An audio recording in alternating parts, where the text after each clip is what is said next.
Gonna see if there's any injured seagulls. Looks like that one might be hurt.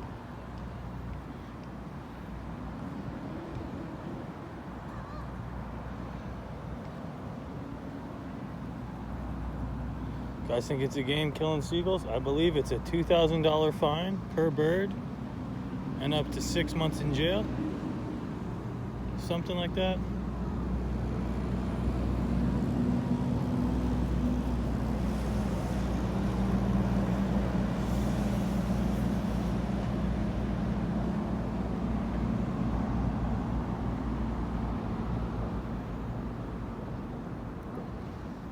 Kid was just here trying to run him over, eh?